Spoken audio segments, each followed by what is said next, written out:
Jara mar Ramogi TV yena monda goni erokamano mokwongo kuom yiero Ramogi TV kaka tesen mar wang' jowi makelo ni weche manyien kinde ka kinde. Wan bende e studio ka waikore gi weche mathoth mokalo mawuokie pacho ka to gi pinye maoko kaachiel gi weche tuke. Mokwongo thuond weche. Jatend piny Kenya William Ruto telo ne romo ma duond buch UDA kar romo ma Bomas. Ogai mar Azimio Raila Odinga ochopo Mombasa motelo ne romo gi governors mag Azimio. Jatend jotij piny owacho Felix Kosgei oromo kod jotend obila mar twak ewi ngima kod lwasi margi mar tich.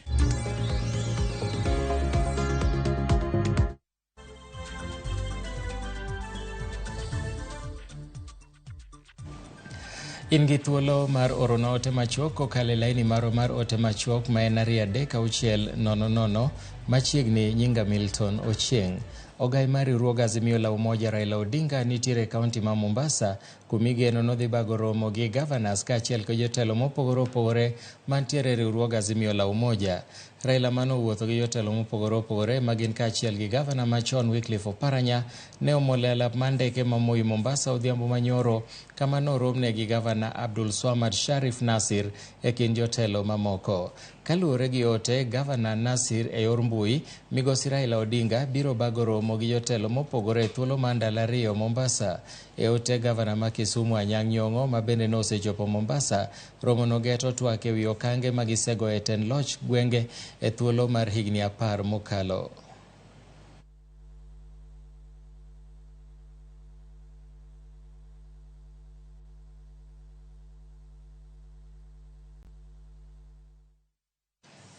Jotend obila onyis mondo din rode duto mag mibadhi maketho sektano e pacho ka kendo golo geno ma jopiny nigodo kuomgi. Jatend jotije piny owacho Felix Kosgei owacho ma e kinde mar romo kod jotend obila e sikund piny owacho mayudore Kabete. Omedo ni weche mag bajet margi bende ibiro losi makare kaka mago mag luwo chike madwarore. And the president is confident that you have the capability, and we know that you have been highly trained to overcome the challenges in the police service, to assist, sustain, and win the war against corruption across the public service. So that the restoration of your independence in terms of your budgets and management of the human resources will be a testament to this. We have made you independent. We have made you autonomous. Be part of this team to fight it, starting from yourselves.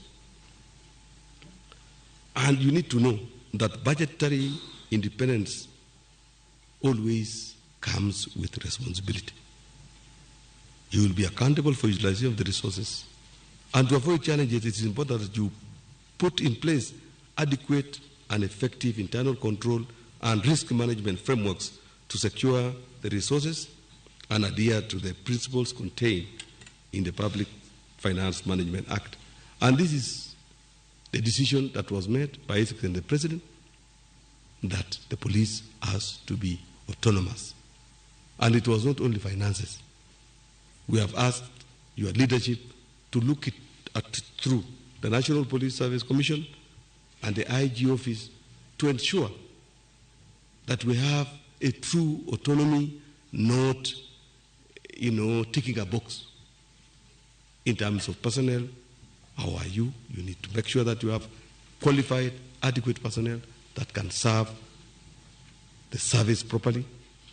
You need to ensure that you get the resources, protect the resources, use it prudently so that the meaning of being autonomous will go hand in hand with responsibility. We need to ensure that the officers who before were from public service, a decision has to be made. If you want to absorb them, you absorb them to be members of National Police Service Commission. Jatend jotend migepe Musalia Mudavadi ojiwo oganda mondo sir lwedo wach twak matimore kind kweth mar Azimio gi Kenya Kwanza mathoro mare en kelo winjruok e tieko pek moganda kale. Mudavadi nolero ni sirikal siro twak makama mageto dewo ywak jopiny kendo singo nomenda duto moti godo e chenro ni ibiro chiw ler mare makare. Ojiwo dwaro mar timo twak makama e yo mahuyanga, kolero ni twak makama ok owinjore donjie gi migepe mamoko, kendo jiwo sirikal mar neno ni twak makama onyago lemo mar reso ywak jopiny. In fact, a few weeks ago, Kenyans were putting a lot of pressure that they want dialogue, that they want a conversation. They were saying Maandamano is hurting them, so they want a conversation. Now, this conversation is taking place, and I'm happy that it has gone through a process where it is now validated as a parliamentary process. This is a Kenyan process. And I did mention this when I was in Nakuru. It is a Kenyan process. This dialogue is a Kenyan process.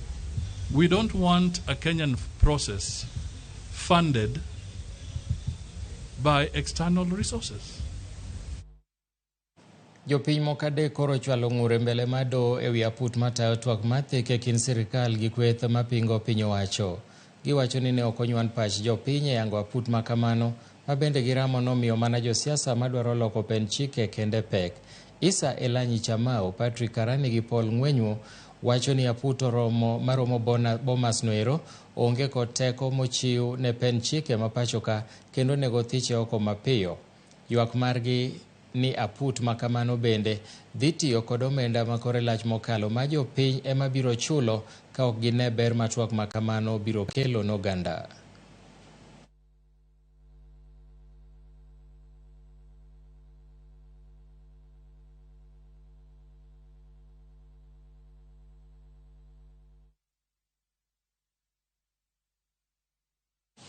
Jatend piny Kenya William Ruto otelo ne romo mar duond buch UDA Bomas of Kenya. Romo no ing'iyo kaka mano mar medo tego duond burano ka jokanyo 1,500 ochopo, ka moko kuom weche magitwakie gin yiero mar kor gwenge mochan timo dwe mar 12 higani. Chris Owino nie romo no kendo miyo ler mathoth kowuok Bomas of Kenya.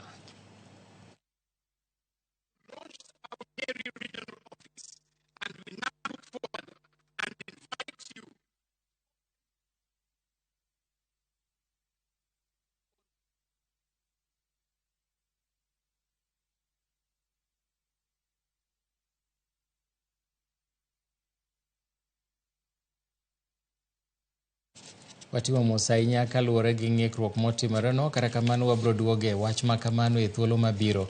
Ka wadhi weche mamoko en ni duol mochung' ne doho ma pachoka, mano Judicial Service Commission, otero chenro mare mar yawo doho mopogore opogore pachoka e kaunti ma Kakamega, kama gibago romo gi okinde, jotich mag doho kod gavana mar kaunti no. Duol makamano wacho ni dwaro nitiere mar medo kwan ma jong'ad buche e doho e kaunti no, kaka yorno mar neno ni jo-Kenya oyudo ratiro magi mapiyo. Bende gichopo winjruok kod 10 kaunti ma Kakamega kokale Gavana Fernandes Baraza mar keto tenge lope mibiro gere doho e kuonde chung'o buche duto ma kaunti no. On matters touching on administration of justice, and at the forefront is the issue of access to justice. I'm happy to report that we've had fruitful discussions, and out of the discussions we are optimistic and we are positive that we should soon alleviate the suffering of the people of Likuyani, where we purpose to open a court very soon. We've also discussed other aspects of access to justice, majorly the alternative dispute resolution mechanisms, and the county has agreed to partner with us to promote what we call alternative justice systems, which will ensure that the people of Kakamega County will be able to access justice from as close proximity as is possible. One thing we've discovered is an amazing shortage of both facilities and staff within the judiciary. And we want to urge that more resources be allocated to the judiciary to be able to deliver these services. The people of Kenya are yearning for these services to be available at the closest possible locations. At least in every sub-county we ought to have some courts. Tumekubaliana na commissioners wetu hapa wakiongozwa na Commissioner Evelyn kutoka JSC ya kwamba gatuzi la Kakamega litatafuta shamba kila sub-county ili tuweze kuleta courts pale. Riwruog jodongo mayudore Nyamira emakruok gi jotend dinde ojiwo dwaro mar bago twak e kind Governors Amos Nyaribo gi MCS ma county no e tieko pogruok mar paro mantiere kindgi. Ka gitwak gi jofwambo, jodongo ojiwo Nyaribo gi MCS go mondo ne ni owuok oko matiyo ne jopiny mologo tache weche mag ywaruok makoro osemiyo MCS go chwalo ng'ur e nyim doho ma thoro mare en thiche oko e apisi. Kara kamano, jotend dinde kotelnegi gi jadolo Bernard Nyangeri ojiwo paro mar yango yore matieko ywaruok makamano. Badala ya kuja kutafuta tarehe ya kuja kumuimpeach, wakae pamoja wasungumuze, ikiwa inawezekana walete hata viongozi wengine kati yao, wafanye mediation kati ya governor na MCAs na sisi wananchi ambaye ndio tuliwapa kazi. Wabadilishe nia, waende waonane na governor, wasuluhishe hili jambo ili lisije nje. Hata linatuaibisha kama county linapoongelewa kote kote, ni Nyamira inaongelewa vibaya. Yale yote ambayo yanaendelea, wenzetu wakuche pamoja, wache pamoja, mkuu wao gavana na hawa wengine ambaye ni ma MCS wasungumuze. Ninaomba governor na ninaomba hawa ambao ni MCS, kama itawezekana watualike ili tusaidiane kutafuta suluhu. Hatuna sababu ya malumbano, maana katika malumbano hatupati suluhu ya kitu chochote. Tunahitaji tuwe na mjadala, upande mmoja utoe hoja zake, upande mwingine utoe hoja zake, na tutafute suluhu kati ya hizo hoja ambazo zitakuwa zimetolewa. Nok mar arita malong'o en achiel kuom ohinga ma iyango nosebedo kamayo jok mamine thuolo margi madonje telo e lemo mopogore opogore koting'o lemo mag siasa kod kombe mamoko ma uwinjore bed ni jok mamine yudo e pacho ka. Kaluwore kod midhiere weche mag arita kwe mathoro juko jok mamine, riwruok mar Inuka Community Developers Network komakore kod Media Focus on Africa ochako chenro mar go mbaka gi jopiny e kaunti ma Homa Bay ewi kaka inyalo tieki midhiero moko e weche mag arita jok mamine. Romono bende okelo kanyakla jodongo mag Luo Council of Elders ma bende dwano chiwo arita ne jok mamine e kor gwenge. Today's session we were talking about national security, and some of the discussions that we've really had in-depth discussions on were, one issue is how the national security affects women's participation in leadership and governance, and some of the impact that came out from the participants is that they are affected in a way that they are not able to really come out and venture into leadership positions because at times they are intimidated, at times they are targeted just because of being a woman. National security chakore gi ini won kata gi ana won on the ground. To nikech constitution mar Kenya wacho ni the sovereignty en mar jang'owa en mar jopiny. Omiyo awawuoyo kwa discuss mang'eny korka gik ma insecurity machalo kuo, gik ma harassment, gik ma maricho richo moko wawacho kata police odak osebudha ahinya, performance is now very low. It is the duty mar jomadongo community mondo gibe together to pull together and wacho ni marachno. Amedo mana jiwo mine ni kuonde groups te magintie giwuog oko kendo mondo mi wati matek. Kik waket group ma gore piny, kik waluor telo kata koyiere group, to koyiere group tine community kaka miyo mowuok oko ne community. Yiena mondo akaw thuolo mar kaw yweyo mokwongo, to kapok adhi e yweyo ne wamiyi thuolo mar oro ote mari machuok ka koro adwa somo moko kuom ote museoro e chenro ni mar Migago. Morris Dianga wuod Kamgundho Makaju owacho ni waru maber, aparo nooro man onego bed ni dhi e redio kocha. Kaeto Mosh Digaro Land Cruiser owacho ni dobedo makare ka twak e kind kweth Azimio gi UDA onyago lemo ne jo Kenya. Stella ote machielo en mar Polycarp kawuok Migori, owacho ni aneno Ramogi TV. Awacho ni Raila otim mana kinda nikech piny Kenya ni kama rach, jakinda ema keyo. Kaeto Ramogi chopno maber ahinya kod chenro maru an Lucy kata Mama Njeri kawuok Semengere Kobita mano Koindi Village. Kaeto kawadhi machielo ka hai Ramogi niko ndani Kakamega nawagotea naona loud and clear. Unichezee kibao cha Prince Inda, mano aparo ni biro e seche mamoko goeko. Kara kamano nyakwa Ramogi, yiena mondo akaw yweyo bang' thuolo machuok waduogo kik idhi mabor.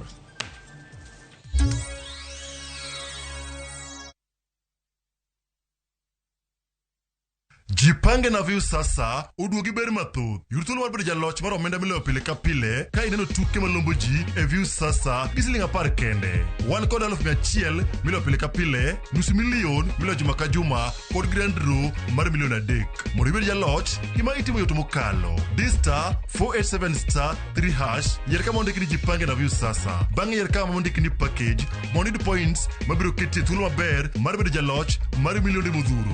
Jipange ushindi na view sasa. Jipange na view sasa biro na ywa tol kokal namba mar 07096767000. Weche kod chike mantie nyaka to luw.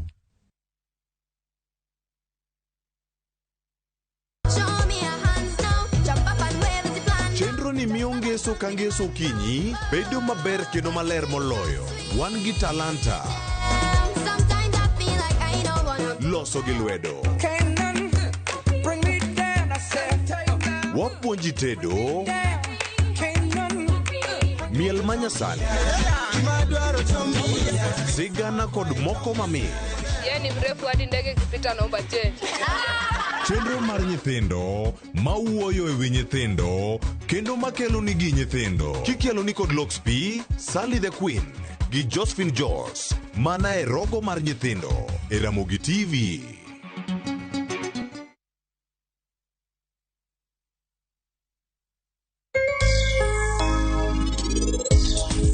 Jakongono kidwaro to dhimanyo kucho kama ji madhoga kongo. Tase realize ni dhogi bur. Idhi chwanyori ki nyako chiema tek. Atiyo gi pesa Okobadha. maesa imbiti yai. Koro mani temo sera. Wach ni emokela dale. Maesa yai. Apondo ne tablegi enure. Satan! Mama yore. Ichieni. You can take your time kakidwaro. Give me names, madam. Lisa Kiatu.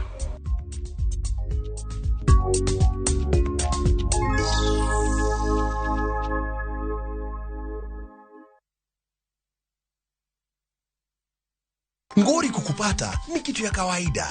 Ikija utajitoa vipi? Hapa Zenka hatukujudge, tunakujenga ujisort.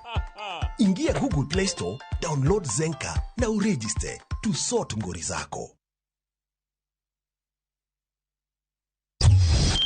Kisumu Wabiro. Shughuli ni pepo zaidi msikilizaji. Haya, Safaricom Chapa Dimba imefika ukanda wa Nyanza kuwabaini mabingwa katika fainali zitakazoandaliwa Jumamosi ya Septemba tarehe 30 na Jumapili Oktoba mosi mwaka huu ndani ya Moi Stadium Kisumu. Beki Mwamburi na Steve Shitera watakupeperushia matangazo ya fainali hizo live kwenye station yako number 1 Radio Citizen na kunogesha mambo zaidi. Mzazi Willy M. Tuva na DJ Flash tutakuletea Mseto Extra Live kutoka uwanjani jijini Kisumu. Safaricom Chapa Dimba. Cheza kama wewe.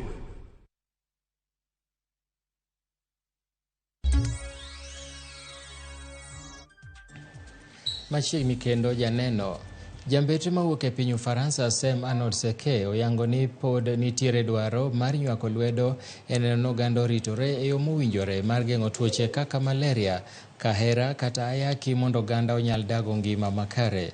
Jambetre no bende opuoyo kaka Nyamreche osebedo ka chwalo kony mag thieth kod puonjruok e wi kaka oganda nyalo ritore kokalo kuom sir maka kod kacha ma ochwal kod migepe mag Global Fund HIV, Amref kod Red Cross. Magi duto noyango e seche manolimo ka chiwo thieth ma migosi e kaunti ma Kisumu mar rango kaka chenro mar kedo gi tuo mar ayaki, TB kod malaria dhi nyime e alworano. We had a very rich program yesterday.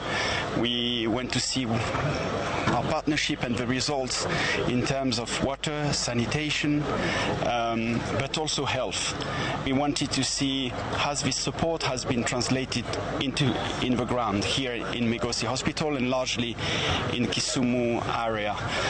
And I'm glad to find out a very, very integrated system whereby the support from partners through Global Fund, through principal recipients being Amref or the Red Cross, and with the support of the county government and the national government has enabled to make great strides. I think there's an emphasis that is already being made on prevention and sensitization. I think a lot is going on that. Perhaps we can do collectively a little bit more because, you know, in terms of healthcare, if you do a lot of prevention, you help yourself when it comes to the care stage. I can see a lot of committed people that are going to the community. I like to pay tribute to the community health worker who are doing a tremendous work in the county to bring Afya Mashinani. So I'm very hopeful we can strengthen the already existing system to make even better progress. Bad Migago mochune timo nonro mag weche pur Kalo oyango duka mibiro usne jopiny kothe gwenge ma Machakos kaka yo machwalo kodhi mopuodhi ne jopur.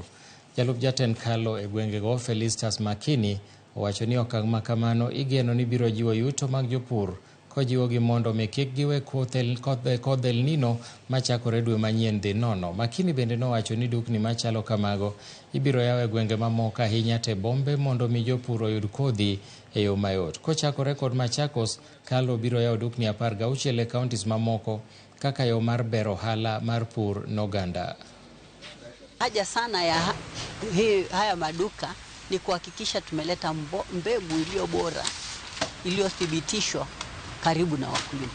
Maana hapo kitambo, haswa hata hapa Katimani, hata wakulima tayari wameshasema ya kwamba wakija kwa kituo chetu pale inakuwa ni barabara mrefu, tena mpaka wanaingia ofisi moja hadi nyingine. Kitambo apate hiyo mbegu inachukua muda, na tena akipata hiyo mbegu hata kuibeba kuirudisha barabarani ni mbali, ni mzigo.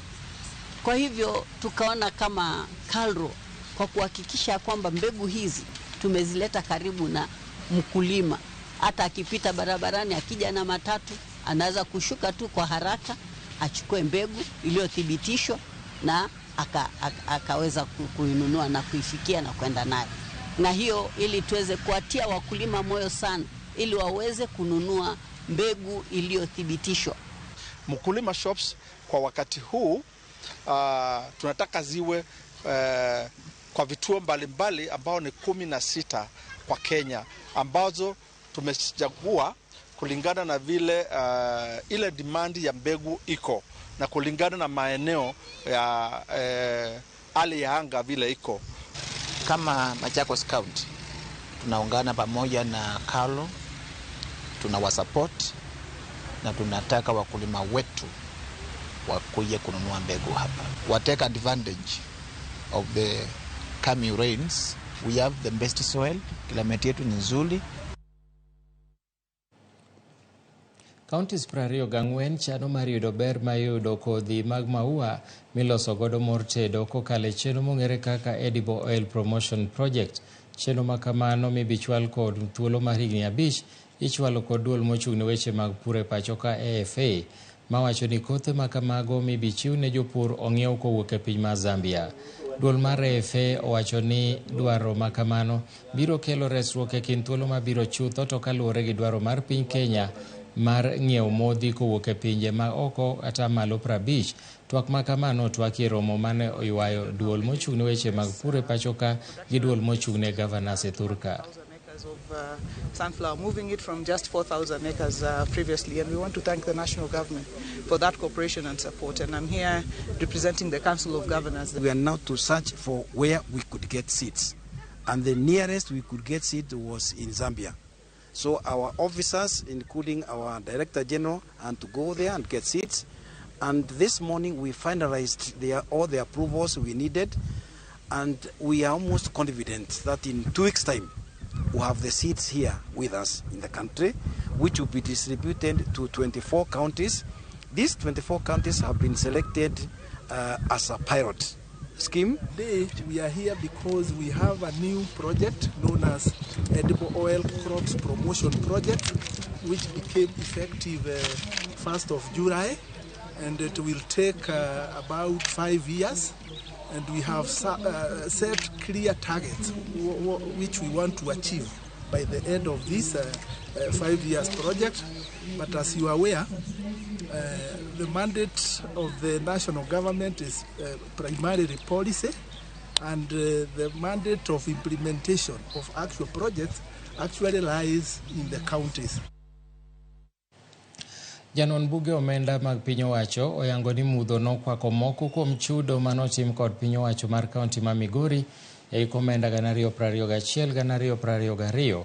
E lipot margi mayango kaka kaunti no ma Migori ne otiyo kod omenda gikoni medruok e chudo mag jotich maonge ler e wi kwan manyien mag jotich manondiki manyiso ni kaunti no ne okodino rode mag mibadhi. George Bati miyo waler.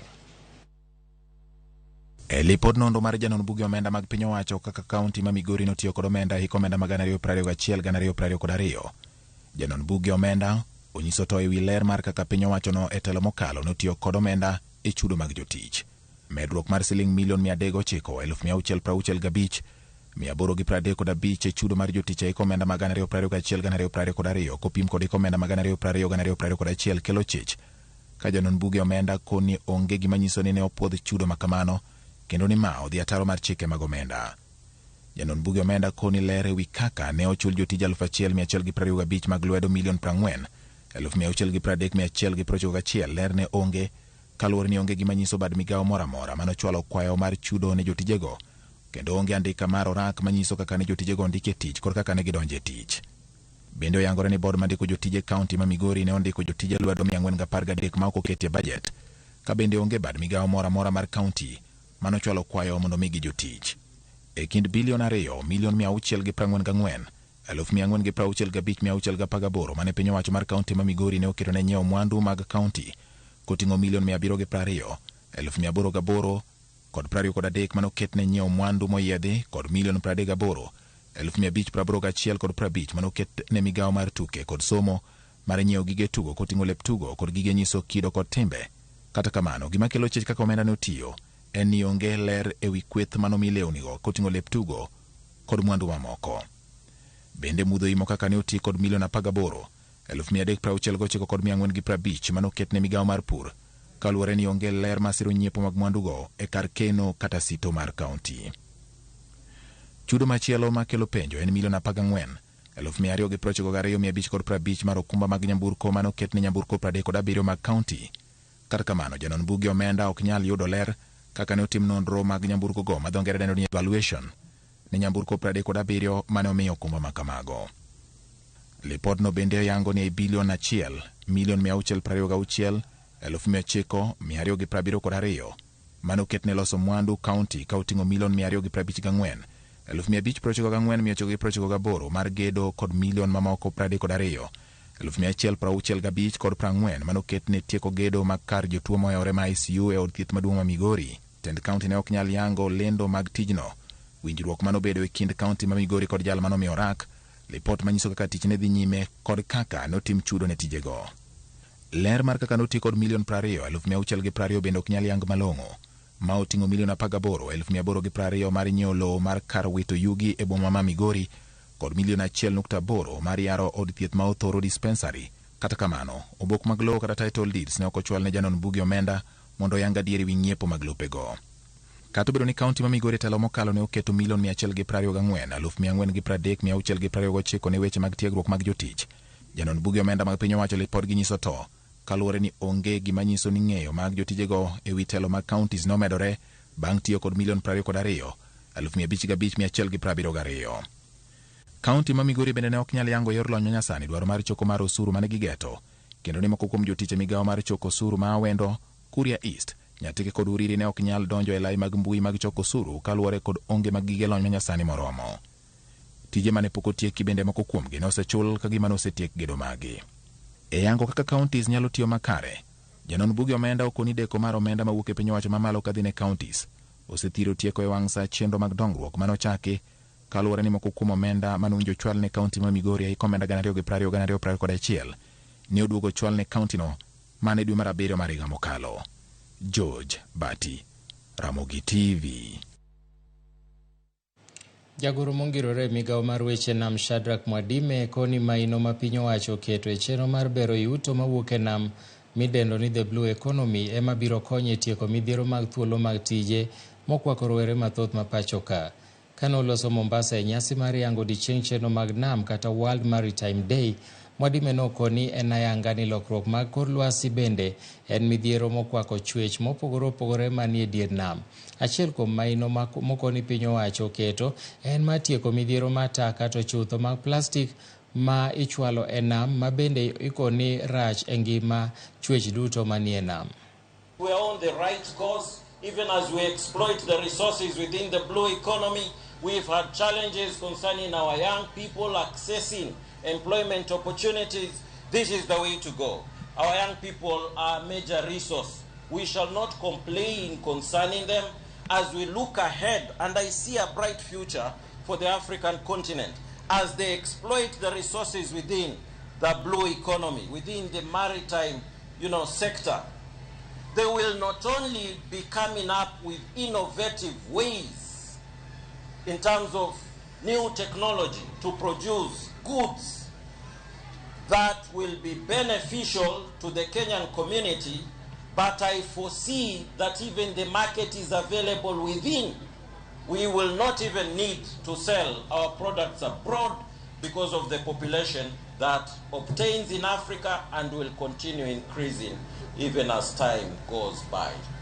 It goes beyond the oil. We as KMA, we specifically deal with the pollution from ships, which can come either operationally, depending on what systems you have on board to take care of the operational pollution that comes from the ships, but also accidentally. We play a very important role to ensure that ships don't break and pour oil in the waters. And that's why in the background, we have our inspectors. They check and see that you have what is required to sustain the safety of the vessel in the water and ensure that it's not polluted. Jonyuol e kaunti ma Busia ojiw mondo obed motang' gi timbe nyithindgi mar yango chon ponono ni gitiyo gi yedhe ma wilo paro kata oyo. Apisa mochung' ne weche mag nyithindo Patrick Mukolwe onyiso bwok mare wi kaka medruok e tiyo gi yedhe ma wilo paro go tach e kaunti no kuom nyithindo ka jonyuol emiseyo kuom keto yo mayomyom e rakore gi nywandruok ma kamano. Olero ni thoth jonyuol ok okawo kinde makare matimo puonj ne nyithindgi e wi weche mag rach ma tiyo gi yedhe ma nyithindo tiyo godo ma wilo paro ma bende medo mayogi teko. As advocates for health control in this country, for health promotion in this country, we are saying that tobacco control laws must be enforced in full. We need to ban novel products, and our parliament must listen to us. That these are things that are destroying our youth. Itakuwa afueni because watoto wengi wakijitoa kwa hiyo miadarati hawataendelea kuwadhulumu wenzao au kukosa kuendelea shule au kujiingiza katika hali ambayo si nzuri. Kwa mfano, wanajiingiza kwa masuala ya ngono wakiwa wachache, wengine wanajiingiza kwa swala la ndoa, na wengine wanajiingiza kufanya kazi ya what we call kazi kwa watoto. Jolony weche mag timo nonro wi yedhe minyalo ti godo e kedo kod landruok mag kute mag ayaki wacho ni bedo ni oganda odagi loko timbegi osekelo pek e kedo kod tuono. George Juma nigi mathoth kowuok e kaunti ma Migori. Kuom higni malo 40 nyaka tuono mar ayaki yangi e piny kae, mathoth osetimore kendo mathoth pod medo timore. Moko kuom oganda osewito ngimagi, ka moko bende koro pod medo wito ngimagi ka okalo kuom tuoni. Jolony pod temo ng'iyo gima kelo tuoni kod kaka olandore, bende koro osemiyo ng'wech mar kedo kod landruok mar tuoni osebedo matek. The studies that were going on that were looking at HIV vaccines, a number of them that were in phase 2 and phase 2B actually concluded last year, but majority of them didn't show any meaningful efficacy. So we as scientists globally are looking at new strategies of ensuring that we relook at what we are calling broadly neutralizing antibodies. E higa mar 1987, yath mokwongo mar duoko piny teko mag kutego mag ayaki ma ong'ere kaka ARVs ne olosi, kabedi machielo ne olosi higa mar 1996. Biro mar yedhegi mag ARVs e kinde mar hignigo mag 80 kod 90 osekonyo e kedo kod landruok mag kutego mag ayaki kendo duoko piny thoge ma ikelo kod tuoni. Okenge mathoth bende oseketi kendo pod imedo keto e kedo kod landruok kaachiel kod thiedho tuono mar ayaki e piny Kenya kod piny mangima. There are now quite a multiplicity of HIV prevention strategies that are available. And again, we need to communicate these strategies to the public so that they know where to get these commodities and how to access these commodities. Tiyo kod raboyunga, tiyo kod yedhego mageng'o ng'ato mondo koro kik gam kutego mag ayaki ma ong'ere kaka PrEP, mano mar PEP, gin moko kuom okenge ma oseyudo ni koro konyo e kedo kod landruok mar tuoni. Ngire Omwonzala men jalony e wechego mag manyo yedhego mag geng'o landruok mag kutego mag ayaki wach ni yoregi moseyudore mar geng'o landruok mag kutego mag ayaki nyalo konyo e kedo kod landruok mag kutego mag ayaki. Kata kamano, bedo ni oganda koro dagi loko timbegi emomiyo koro kedo kod tuoni osebedo mapek. The whole problem is where? Education, behavior more. That's where the problem lies. Because to take care of this is an individual. Anzala wacho ni kade bed ni oganda nyalo tiyo makare kod raboyunga, tiyo kod yadhno mar PrEP, mano mar PEP, kaachiel kod mago eko maduoko piny tekogo mag kutego mag ayaki ma ong'ere kaka ARVs ma imuonyo kod jogo modak kod kutego mag ayaki. Sani tuoni de osedok piny. Prevention of, mother to child, issues of early testing, issues of ensuring that you are put on treatment as early as possible, issues of regular screening just to be able to know your viral load so that you can actually be managed adequately. Jolony pod dhi nyime kod manyo yedhego manyalo konyo e geng'o gamo kaachiel kod landruok mag kutego mag ayaki. Kata kamano, giwach ni kata magi koyudi to koro tuoni pod nyalo mana dhi nyime kod mako kaachiel kod inyo oganda poni oganda ok oloko timbegi. Maloyo oganda 1.2 e piny Kenya odak kod tuoni mar ayaki, ka e kaunti ma Migori to oganda maromo 80 bende odak kod tuoni. George Juma, Ramogi TV, Migori. Riwruok ma jotelo ma mine ma pacho ka Kewopa chano mar chwalo paro mar chik e od bura mabiro konyo e kedo gi lwenje marocho ratich mine mayach kaachiel kod man kod jumbe 12 e nyodo. Kaluwore kod nonro ma Kewopa notimo higa mar 2015, atamalo 20 mar mine ma pacho ka oseroch ratichgi e kinde nyuol kata ka giyach, kendo kwan ni gikoni medore higa ka higa. Judith Omondi kod ler mathoth. Jotelo ma opogore ochako wuoth mar twak ewi kaka ginyalo kedo kod midhiero mayudo joma mine mayach kod manyuol, obstetric violence. Romoni ne olos kod riwruok mar jotelo ma mine od bura Kewopa. Kaluwore kod lipod nonro ma Kewopa ne otimo e higa mar 2015, atamalo 20 mar joma mine osekadhe midhiero e lwet nyamrerwa kata lakteche maritogi kinde ma giyach kaachiel kod ma gikonyore. Bende atamalo 4 ne otimnegi chenro moko mag thieth ma ok gipuodho, ka atamalo 8 to ratiro margi mar kano wechegi ma opondo ne okoriti. Sama miyo dhi nyuol, en a matter of life and death. Mano en wach ma chal ni wiwa osewil godo nikech nitie mine mang'eny mano dhi konyore to ngimagi nolal e wi mesa kanyo. To ng'enyne en ngimane nolal nikech wach negligence. Samoro dokta ne onge machiegni, remo chwer mang'eny, samoro notimne operation, owe gimoro e iye.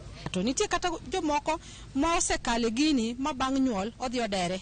Kata bang' nyuol ochako bedo matuo gima chame ipimo ok yudi nikech gima nokale. Midhiero gi opogi e kidienje ma opogore opogore, giriwo thieth ma ok owinjore ni mine mayach, weyo chiwo rit makare ne minego, chuno minego kod thieth moko kaka bero, gocho, dino ne miyo kata nyathi e kar thieth kapok otieko chudo, akweda, diro wach kaachiel gi kuo kod wilo nyithindo e ute thieth. Magi ng'ur magisechwalo e od bura, kendo gichano loso chike mabiro konyo kedo ne ratiro mar minego. Those figures are higher than what we are actually dealing with. The issue of this OPV is worse, and Kenyans were quiet. And I think, ladies, this is one. Let's be friends of each other. Warwake katiba chike madhi kelo chungo gima mon kaleni. Wadwaro ni sani ka daktari kata nas kata jakonyi nyuol obiro konyi to otimoni achaye samu konyino wanyalo tere kot muachung muayal kes no matue kata magoe fine. Kata kamano, lakteche makonyo joma mine ahinya to e ute thieth mag piny owacho ywak ni kamoro ywak ne gi to gin be tich ohewogi. Kwan mar jotuo ng'eny ma ohewo lakteche. You may have all the knowledge, you may have even medicalized the practice, but what people really need at the point of care is care. Just the softer skills. So I think the training in that is critical. But again, let's also look at the context of the environment. If I am 3-4 nurses with 20, 30 patients, can I really optimize the kind of care I would provide? It's highly unlikely. Jokanyo mar riwruok mar Kewopa ni kod geno ni keto chike mabiro tayo kaka ithiedho mon mayach kaachiel kod nyithindo biro kelo lokruoge ahinya to midhiero manyaka sani nitie kaka dangni mar paro, tho ma omondo mag mine mayach makonyore kaachiel kod nyithindgi. Judith Omondi, Ramogi TV, Nairobi. Mana kamano mano Judith Omondi kamiyowa ler ewi wach makamano wakawa ne yweyo machielo gie kinde noero aneno ote kamwako hello I'm watching loud and clear from Kabondo and Mama Bill wan gi Mama Esther gi Mama Yoli Ramogi roho yetu erokamano ahinya an obilo Derek mar Kabondo Misambi amor kod chenro kendo aluo e yo makare nyako Ramogi ena monda ka yweyo mar ariyo waduogo bang' thuolo machuok.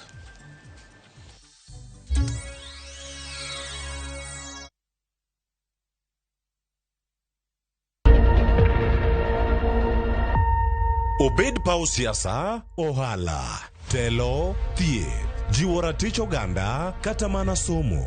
Ka onge jiwruok e kindwa to ok wabi bet. Ng'ama miyo, duonde kata tekone nyisore e okang' mamalo. Dhowa ni can do so much. Wuogi ng'ama nyalo wuoyogo many network ni. Kamora mora ma intie pachoka. Mine osekelo dongruok mathoth e pewe magimako kendo lony margi kelo lokruok mathoth. Asementa ji moromo kendo I'm very proud of that. Winj lony, jip kod puonj magichiwo. Gimoro amora midwa timo tim gi tekoni te gi chunyi te nikech mano kende e yo minyalo dongo godo motegno. Ngeso ka ngeso e chenro mar Mine Wacho kod Jaelieta.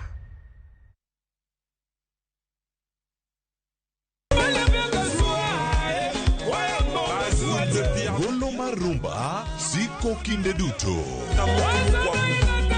Musa Juma, Igwe Banderson, Tabule, Bilia Bell, Johnny Junior, kod mamoko riwore to mana e tiedero. Kawa panjo rumba muziki. Jongolo mopogore kelo chunygi e pap mondo ginyisre. Kanda tezo watengo bolingo nangai. Riuri kod Ninja the Entertainer, Stella Brenda, to kod DJ Smollett, to mana e tiedero. Ngeso ka ngeso, saparo dhiambo, mana e Ramogi TV.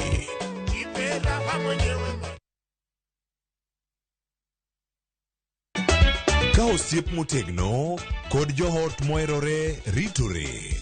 Nyakochea. Timondo ndisori. Wayudo ng'eyo tonggi. Ipani akia gik mitimoga. Uro wengi donje matusi na ukweli donge. Yud mor e ngimani kokalo e gik matindo. Udogo shwag wene musajakadala. Justice for all. Miane ngima Nyakochea kod osiepene kaachiel kod joodgi. I am busy. Gima ruoth omiyo kana wene jachien. Sama giromo gi pek mar ngima, joot kod osiepe. Nyasaye neno gi wang'i ma ok opimni. Akwaye ni mondo imak tieja karibu to kopuodho tilew chunye. Ok ginyal weyi ma ok inyiero. Nyakochea irachna e joga. Koka ite to tegore mana ka ita puoyo maniego. Nyakochea, tich abich ka tich abich, saa 1:55 otieno. Mana e Ramogi TV.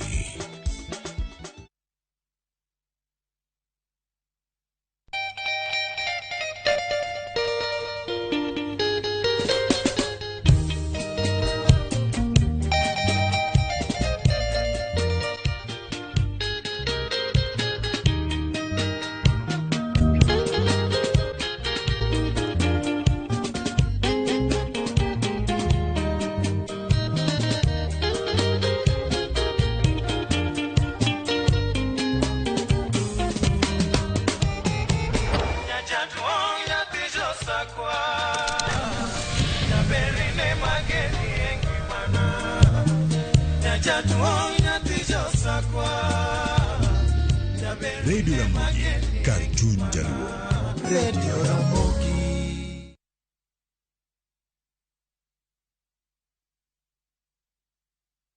Nunua KPLC tokens, bila charges, only on Airtel Money.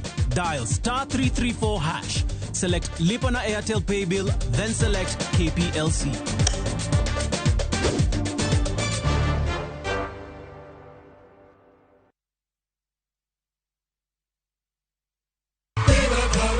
Tarehe 30 mwezi wa 9 mwaka huu, watangazaji wa Ramogi FM watashirikiana pamoja na kanisa la Homa Bay Central SDA, tukishukuru Mungu kwa miaka ngapi? 20 ya utangazaji bora kuanzia asubuhi, yani Chatstorm. Na bado tutaendelea wapi?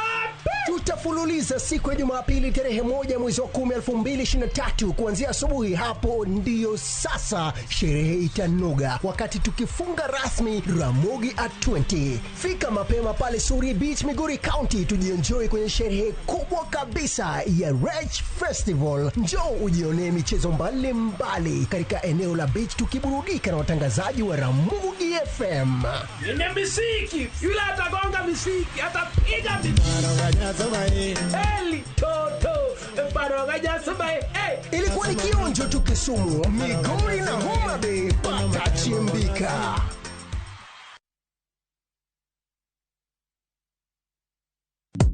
Shabikia na Mia. Bet with 100 Kenya shillings or more kwenye shabiki.com for you to stand a chance of winning amazing cash prizes whether your bet wins or loses. Kila Tuesday, 25 winners wanashinda 5,000 Kenya shillings each, na on Friday, 5 winners wanashinda 10,000 Kenya shillings each. Register, play and win. The more you play, the higher your chances of winning. Min shabiki na nadeku place tena. Not recommended for the persons under the age of 18. Authorized by BCLB number 587.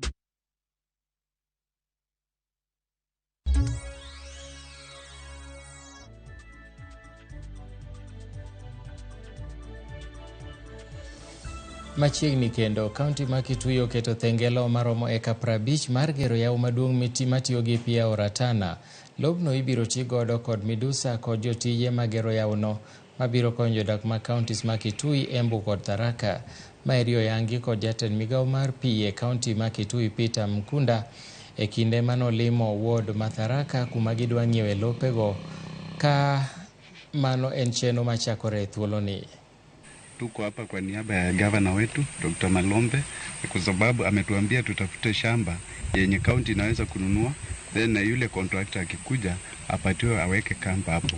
Baada ya contractor kutumia hiyo land miaka kama ni 10, hiyo land itaweza kuwekwa kama ni public institution, tunaweza weka college ama kitu kama hiyo. Nataka kushukuru watu wetu pia, sababu wametuonyesha wako na mashamba mingi na pia wako tayari kushirikiana na county, ndio tutafutie hiyo contractor mahali anaweza set up camp.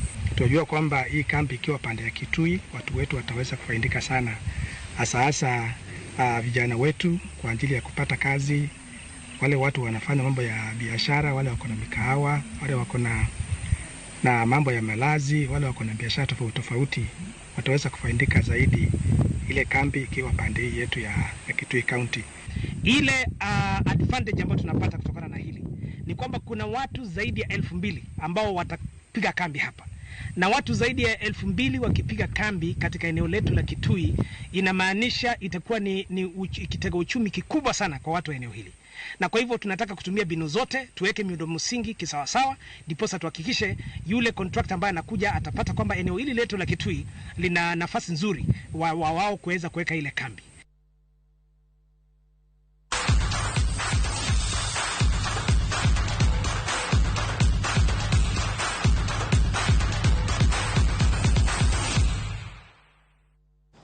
Bas tokoro wadhi ene pap kama wangi weche mag tuke. Tim mar polisi FC oyango kocha margi manyien mabiro tayo gi e season manyien.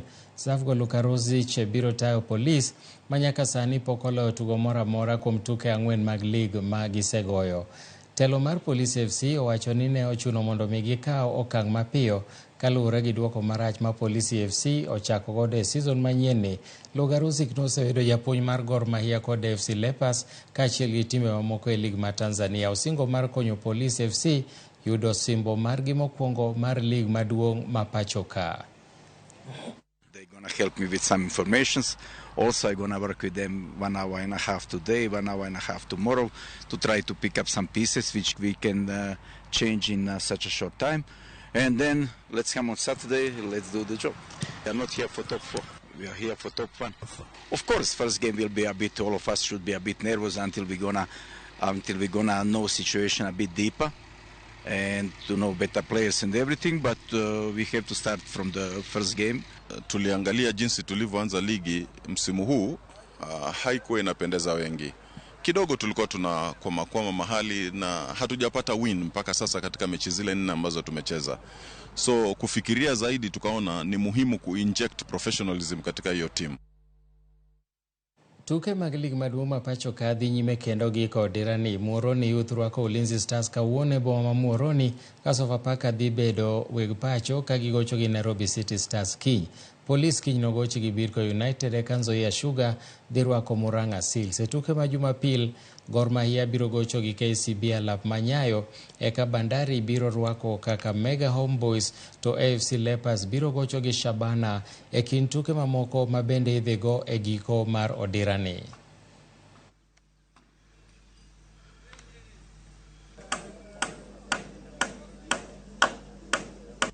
Dopo kwa yudo target wa mane waketo nokuwa chope, but kawa medo gi mar Friday mawadhigo gi Ulinzi ni hapa ni wanya chope target wa, but kuma ng'wengo okwa chope target wa kechibo yudo ni wapoteza mpira achiel mar Tusker, FC gi City Stars gi Nzoia wagodro, but target wa nok mano. Jotukwa gin sawa, player mane onongo injury chande, game kano gocho gi Tusker, oserikava, entie, koro at least wana ungi namba maber. Ma nyalo challenge go jo Ulinzi ko pang'e jo Ulinzi bende gin gi team maber ne gilocho weekend, they are motivated, ninyo gibiro gi chir mar biro kaw points Kairigo, lakini Kairigo gen go talila.